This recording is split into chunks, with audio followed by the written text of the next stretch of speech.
tensions around a possible ceasefire in Ukraine continue to unfold, as the Kremlin says it needs a full briefing from the United States before making any commitments. On Wednesday, March 12th, Kremlin spokesman Dmitry Peskov stated that Moscow expects details on the US-Ukrainian talks held in Saudi Arabia before commenting on whether the proposed 30-day ceasefire is acceptable to Russia. Surely, you will have a question about the results of yesterday's American-Ukrainian talks in Jeddah, and all the statements made, and joint statements adopted. I can tell you that we are carefully studying the statements made as a result, and are familiarizing ourselves with the text of the joint statement adopted in Jeddah.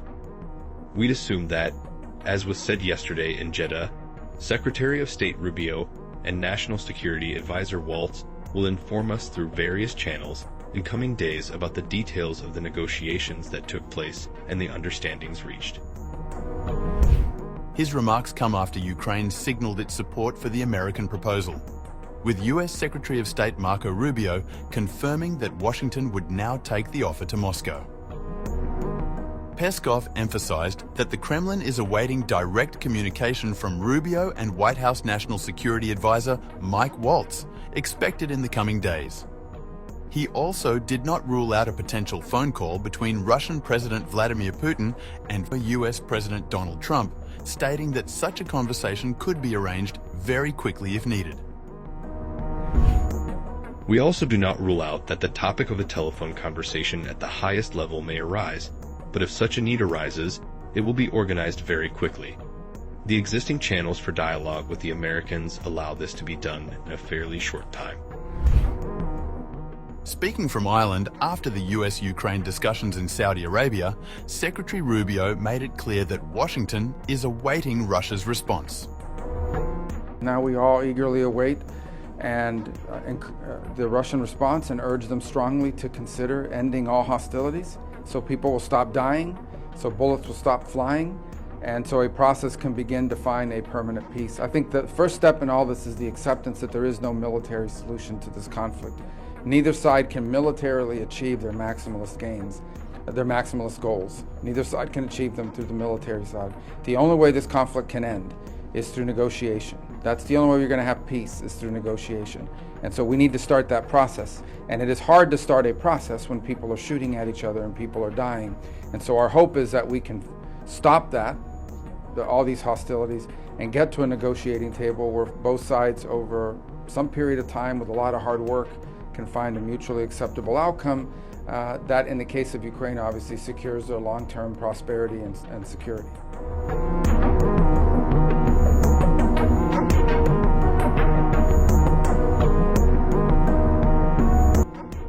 Back in Washington, the US announced the resumption of military aid and intelligence sharing with Ukraine, signaling a renewed commitment to Kyiv's defense. The battle for the Kursk region appears to be shifting rapidly.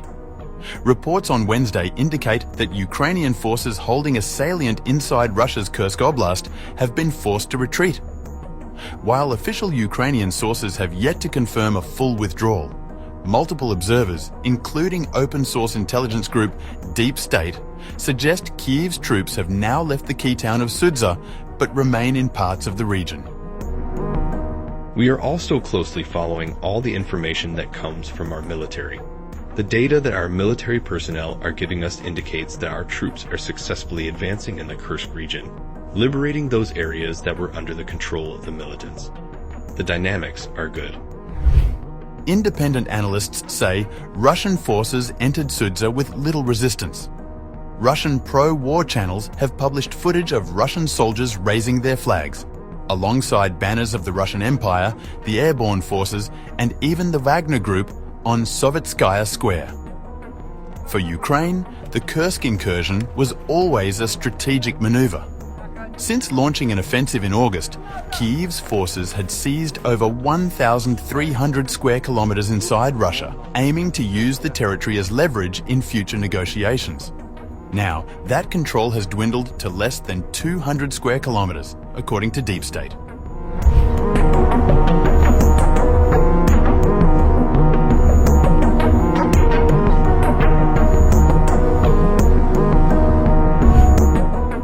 Less than 24 hours after negotiations in Saudi Arabia, which saw Ukraine agree to a 30-day truce brokered by the US, Russian missiles and drones tore through Ukrainian cities, leaving devastation in their wake. One of the deadliest attacks took place in Odessa, where a Russian ballistic missile struck the city's sea trade port, killing 4 crew members aboard the MJ Pinar vessel, a foreign ship loading wheat for export. Preliminary reports say 3 of the victims were Syrian nationals, while the 4th was Ukrainian. Another crew member and a pilot service worker were injured in the blast. Meanwhile, in Dnipro, Russian forces targeted critical infrastructure, damaging homes and shattering windows in a school and kindergarten. Air defences managed to intercept 12 out of 20 incoming drones, but the strikes still left destruction behind. Earlier in the day, a missile hit an infrastructure site in Kryvyi Rih, killing a 47-year-old woman and injuring 2 others. In Kyiv, overnight drone attacks triggered fires after debris fell on a residential house and a furniture store. Fortunately, no casualties were reported.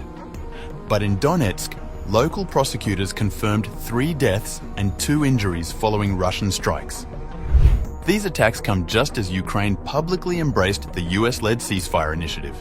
The deal, reached in talks with American officials in Saudi Arabia, calls for a 30-day halt in fighting. But with missile strikes continuing even after the agreement, the question remains, will Moscow even consider pausing its offensive?